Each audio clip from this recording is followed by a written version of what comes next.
विधेहि द्विषतां नाशं विधेहि बलमुत्सकैः रूपं देहि जयं देहि यशो देहि द्विषो जहि विधेहि देवि कल्याणं विधेहि परमां श्रियम् रूपं देहि जयं देहि यशो देहि द्विषो जहि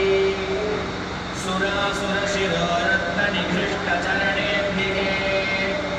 रूपं देहि जयं देहि यशो देहि द्विषो जहि विद्यावन्तं यशस्वन्तं लक्ष्मीवन्तं जनं